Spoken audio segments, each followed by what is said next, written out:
ओम नमो भगवते वासुदेवाय। ओम नमो भगवते वासुदेवाय। ओम नमो भगवते वासुदेवाय। नारायणं नमस्कृत्य नरं चैव नरोत्तमं देवीं सरस्वतीं व्यासं ततो जयमुदीरयेत्। नष्टप्रायेषु भद्रेषु नित्यं भागवत सेवया भगवतीरुत्तमश्लोके भक्तिर्भवति नैष्ठिके। कृष्णाय वासुदेवाय देवकीनन्दनाय च नन्दगोपकुमाराय गोविन्दाय नमो नमः। श्रीमद्भागवतम पहला स्कंद 13वां अध्याय और 14वां नंबर श्लोक। कंचित कालम अथ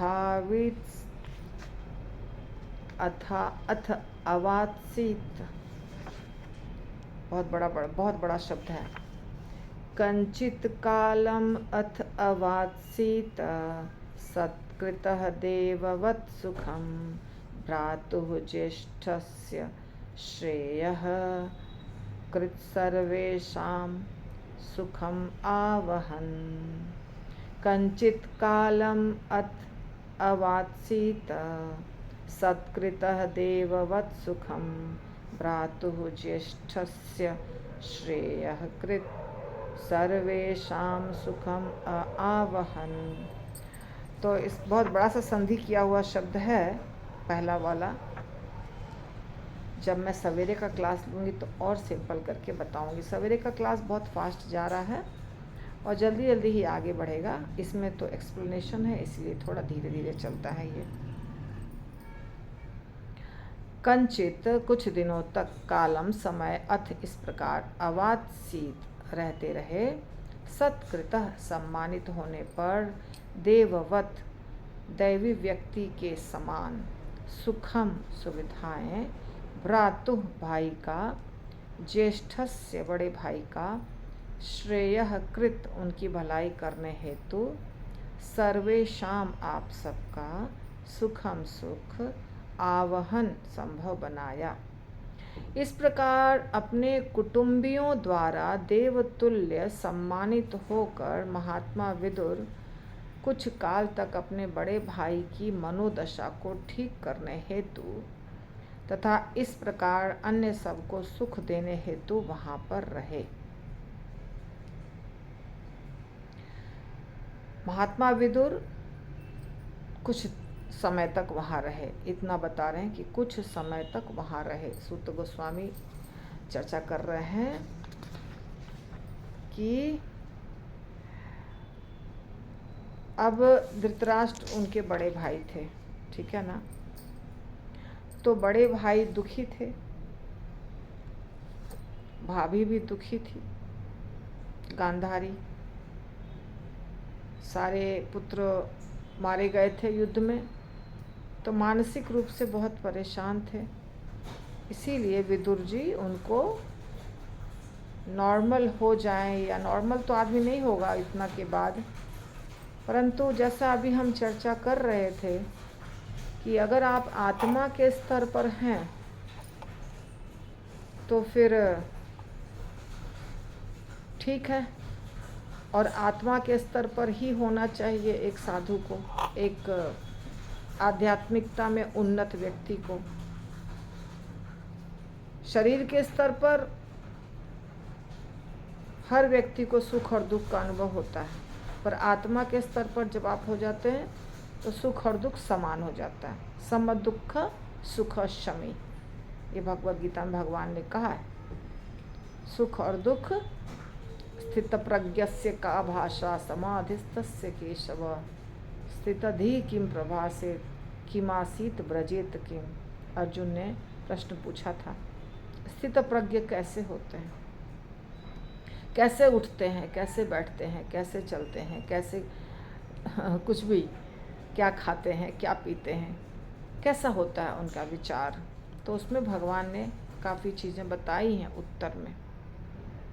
तो स्थित प्रज्ञ जो होते हैं उनका स्वभाव ऐसा होता है कि वो सुख और दुख को बराबर मानते हैं, क्योंकि वो आत्मा के स्तर पे हैं। आत्मा के स्तर पे व्यक्ति के लिए सुख और दुख बराबर हो जाता है।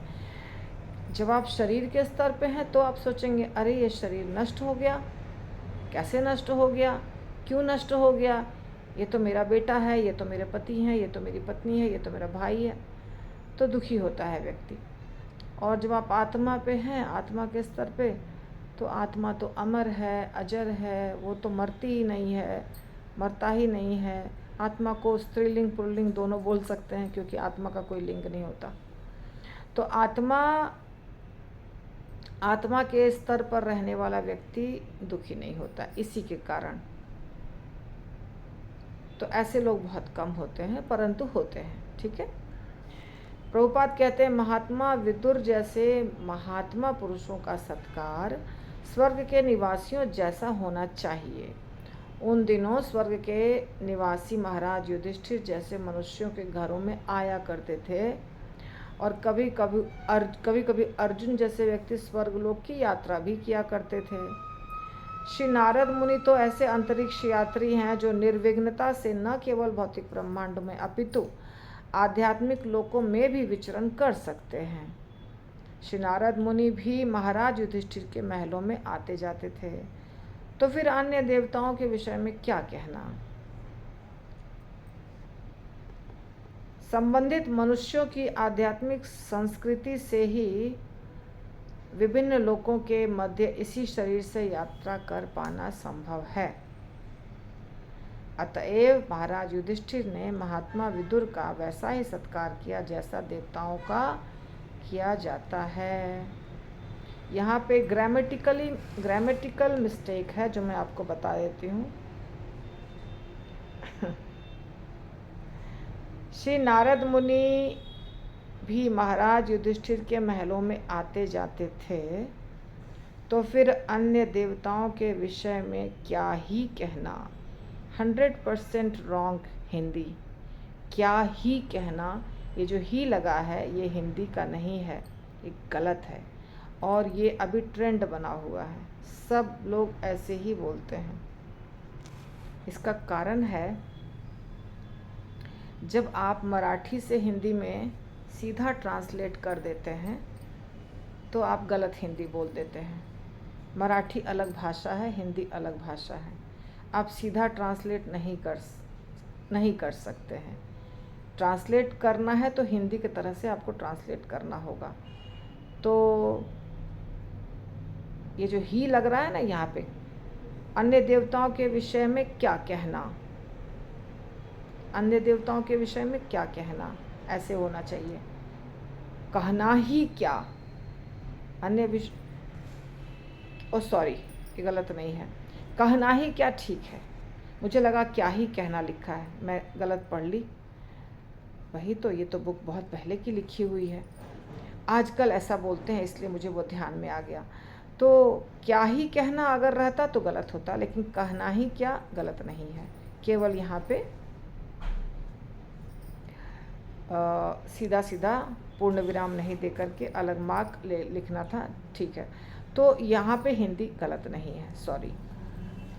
तो ये जो लगता है ना क्या ही कहना, ये इतना आजकल चल रहा है, इतना ट्रेंड में है, इतना सब लोग बोलते हैं क्या ही कहना कि मुझे वही लग गया।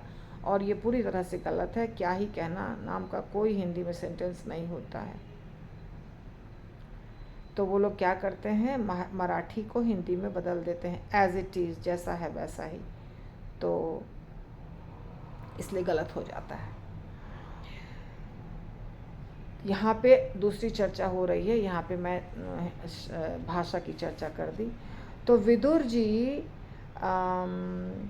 विदुर जी बहुत महान भक्त थे, महात्मा थे। इसीलिए विदुर जी के बारे में प्रभुपाद कह रहे हैं कि विदुर जी का सत्कार होना चाहिए किसी देवता के समान, और देवता के समान ही सत्कार किया इनका युधिष्ठिर महाराज ने, ठीक है। और पुराने ज़माने में 5000 साल पहले की बात हो रही है, देवता भी आते थे धरती पर, और कुछ लोगों के पास थी ऐसी क्षमता कि वो जा सकते थे, जैसे अर्जुन। आगे, महात्मा विदुर पूर्व में ही वानप्रस्थ जीवन स्वीकार कर चुके थे। महात्मा विदुर घर छोड़ चुके थे और अपनी पत्नी के साथ वो भगवान के धामों का दर्शन कर रहे थे। इसलिए वैसे जो धामों का दर्शन करते हैं पति पत्नी मिलके 50 साल के बाद घर त्याग करके, उसको वानप्रस्थ कहा जाता है। तो वो वानप्रस्थ थे। अतएव वे अपने पैतृक महल में सुख भोगने नहीं आए थे। भौतिक सुख भोगने के लिए जा रहा हूँ, एंजॉय करूँगा, सुंदर सुंदर फर्नीचर, बेड, कपड़े लत्ते, मुकुट, गहना, ये सब करने नहीं आए थे। उन्होंने अपनी कृपा से ही महाराज युधिष्ठिर द्वारा अर्पित सेवा भाव स्वीकार किया, लेकिन उस महल में रहने का एकमात्र उद्देश्य था बड़े भाई धृतराष्ट्र का उद्धार करना। सही बात है, जो बाद में आप देखेंगे, जो सांसारिकता में अत्यधिक आसक्त थे धृतराष्ट्र। सही बात है, बिल्कुल सही। और अत्यधिक आसक्त होने के कारण ही आप देख लीजिए, जो अभी तुरंत हमने चर्चा की कि कैसे व्यक्ति को जैसे जैसे आध्यात्मिकता, अगर आध्यात्मिक आँखें चाहिए तो भौतिक चीज़ों से अनासक्त होना होगा, भौतिक चीज़ों को त्यागना होगा। अगर भौतिक चीज़ों को के प्रति बहुत आसक्त रहते हैं तो हमारी दृष्टि दिव्य नहीं हो सकती है, हमारी सोच दिव्य नहीं हो सकती है। धृतराष्ट्र बहुत ज़्यादा आसक्त थे। जब व्यक्ति बहुत ज़्यादा आसक्त होता है भौतिक चीज़ों से, तो ही व्यक्ति अन्याय करता है, अत्याचार करता है, गलत करता है, क्योंकि उसको ये पता होता है ये मेरा पुत्र है और ये दूसरे का पुत्र है, ये मेरा बेटा है, ये भतीजा है। भतीजा के साथ भतीजा को नहीं देने की ज़रूरत है कोई चीज़, बेटा को देना चाहिए, क्योंकि ये मेरा है। तो मेरा और दूसरे का, अपना पराया, ये भेद किसको कहते हैं? द्वैत। इसको द्वैत कहते हैं। द्वैत में रहना, भगवान ने अर्जुन को कहा है कि इससे ऊपर उठो, है ना, ऊपर उठो, द्वैत से ऊपर उठो। निर्द्वंदो नित्य सत्वस्थो निर्योग क्षेम आत्मवान। अर्जुन को कहा निर्द्वंद, ये द्वंद्व है, अपना पराया, विजय पराजय, हानि लाभ, सुख दुख। धृतराष्ट्र ने जितना ज़्यादा सोचा कि ये मेरा बेटा है, ये मेरा राज्य होना चाहिए, ये गद्दी मेरी होनी चाहिए, ये मेरा सिंहासन होना चाहिए, ये पांडु को क्यों मिला, फिर से युधिष्ठिर क्यों बड़ा हो गया, मुझे चाहिए, ये मुझे ही चाहिए। जितना ज़्यादा सोचा धृतराष्ट्र ने, उतना ही खराब परिणाम हो गया। अगर धृतराष्ट्र ऐसा न सोच करके ये सोचता कि ये मेरे भतीजे हैं, मेरे सगे भाई का, सगा या भाई जैसा भी समझिए, पर भाई, तो उसके बच्चे हैं, मेरा कर्तव्य है कि इन सब की अच्छे से देखभाल होनी चाहिए, परवरिश होनी चाहिए, इनको बड़ा करना है, इनको ज्ञान देना है, और अपने बच्चों को भी देना है और भतीजों को भी देना है। फिर बड़े हो जाएंगे, बड़े होने के बाद जो लायक रहेगा वो राजगद्दी पर बैठेगा अपने आप, भगवान की इच्छा से। ये सोच रहता तो फिर कुछ नहीं बिगड़ता, पर ये सोच नहीं थी उसकी सोच थी कि सब कुछ मेरा हो जाए, सारे बच्चे मेरे गद्दी पर बैठें, राज करें, मेरे पास ज़्यादा धन हो, ये मेरा महल है, इसमें सब मेरे बच्चे रहें। ऐसा हुआ, जाको राखे साइयाँ मार सके ना कोई। तो बोलते हैं ये चैतन्य चरितामृत का अलग है डायलॉग, ये पता नहीं कहाँ का है। चैतन्य चरितामृत में कहते हैं, राखे कृष्ण मारे के, मारे कृष्ण राखे के। तो जितना प्रयास किया कि पांडव मर जाएं, उतना पांडव को कुछ नहीं हुआ। 5 के 5 भाई रह गए, एक भी भाई का बाल बांका नहीं हुआ, और इनके सारे पुत्र मारे गए। तो यही होता है, जब विचार हमारा भौतिक रहता है तो हमारे आचरण बहुत खराब हो जाते हैं। हम हमेशा गलत डिसीज़न लेते हैं, हमेशा गलत डिसीज़न, और गलत डिसीज़न लेने के कारण हमारा पतन होता जाता है, हम नीचे गिरते जाते हैं। अंत में इतना ज़्यादा गिर जाते हैं कि सबके नज़र में आ जाते हैं और उठने की कोई संभावना नहीं दिखती है। और इसका सिर्फ एक ही कारण है, एकमात्र कारण है कि हम सांसारिकता में अत्यधिक आसक्त होते हैं। तो महाराज धृतराष्ट्र ने महाराज युधिष्ठिर से युद्ध करके अपना संपूर्ण राजपाट तथा समस्त वंशज खो दिए थे, तो भी अपनी असहाय अवस्था के कारण महाराज युधिष्ठिर का दान तथा आतिथ्य ग्रहण करने में लज्जा का अनुभव नहीं कर रहे थे। पांडवों ने ही मारा कौरवों को, पहले अभिमन्यु को मार दिया ये लोग सब ने मिल करके, अर्जुन के पुत्र का वध कर दिया। उसके बाद पांडवों ने इन लोगों को मार दिया, वो तो होना ही था, बदला लेते हैं सब। और युद्ध भूमि में तो वही मारने के लिए जाते हैं, युद्ध भूमि तो कोई प्रेम करने की जगह नहीं है, वहाँ तो हत्या ही होती है। तो मार दिया। जब मर गए सारे पुत्र और भतीजा राजा बन गया, फिर उस महल में क्यों बैठना।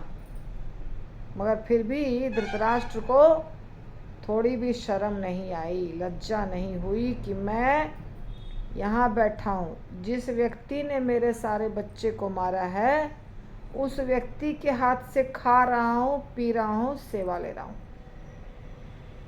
कितने शर्म की बात है। नहीं, कुछ भी नहीं लगा इसको, आराम से बैठे थे दोनों पति पत्नी। तो महाराज युधिष्ठिर के लिए यह बिल्कुल उचित था कि वो अपने ताऊ की समुचित ढंग से रख रहे थे वो उनको, किंतु इस प्रकार का भव्य आतिथ्य महाराज धृतराष्ट्र के लिए स्वीकार करना उचित नहीं था। सही बात है, युधिष्ठिर महाराज का कर्तव्य बनता है कि मैं अपने चाचा की सेवा करूं, पर धृतराष्ट्र का कर्तव्य बनता है कि महल छोड़ के जंगल जाऊं, अभी क्या काम है इस महल में रहने का, सब कुछ गवा दिया, अभी क्यों बैठे हैं महल में। सिद्धांत के अनुसार भी छोड़ना चाहिए था, और अगर पुत्रों का वध हो गया है तो फिर मैं क्यों राजमहल में रहूं, उस दृष्टिकोण से भी छोड़ना चाहिए था, पर नहीं छोड़ा इन लोगों ने। उन्होंने इसे स्वीकार कर रखा था क्योंकि उन्होंने सोचा कि अन्य कोई विकल्प नहीं था। महात्मा विदुर वहाँ पर विशेष रूप से महाराज धृतराष्ट्र को प्रबुद्ध करने तथा उन्हें उच्चतर आध्यात्मिक अनुभूति प्राप्त कराने के उद्देश्य से आए थे। महात्मा विदुर जानते थे परिस्थिति को। उन्होंने सोचा कि अभी क्या करें, स्थिति तो इतनी गंभीर हो चुकी है, ये बूढ़े हैं, मेरे बड़े भाई हैं, इनका तो कल्याण करना पड़ेगा, और ये अपने आप नहीं उठेंगे, वहाँ से हटेंगे नहीं अपने आप, तो मुझे कुछ करना पड़ेगा। इसीलिए विदुर जी आए थे। प्रबुद्ध व्यक्तियों का यह कर्तव्य है कि वे पतित आत्माओं का उद्धार करें, और महात्मा विदुर उसी उद्देश्य से आए थे। किंतु आध्यात्मिक बोध की बातें इतनी सुहावनी होती हैं कि जब महात्मा विदुर महाराज धृतराष्ट्र को उपदेश दे रहे थे तब परिवार के समस्त सदस्य उनकी ओर आकृष्ट हो गए और सबने धैर्य पूर्वक उनकी बातें सुनने में आनंद का अनुभव किया। तो विदुर जी जब शिक्षा दे रहे थे अपने बड़े भाई को, तो सब लोग सुन रहे थे। आध्यात्मिक अनुभूति की यही विधि है, संदेश को ध्यानपूर्वक सुनना चाहिए, और यदि किसी अनुभूत व्यक्ति द्वारा यह संदेश दिया जाता है तो यह बद्ध जीव के सुप्त हृदय पर प्रभाव डालता है, और निरंतर श्रवण करते रहने से मनुष्य आत्म साक्षात्कार की पूर्ण अवस्था को प्राप्त करता है। बिल्कुल सत्य। श्रवणम के द्वारा ही कल्याण होगा, श्रवणम के बिना कल्याण होने की कोई संभावना नहीं है। गलत विचार हमारे दिमाग में भरे हुए हैं, मन में भरे हुए हैं, हृदय में भरे हुए हैं।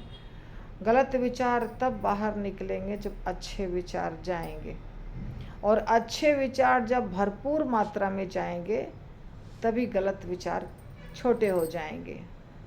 देखिए, जब आप मान लीजिए एक बाल्टी है और बाल्टी में गंदा पानी है।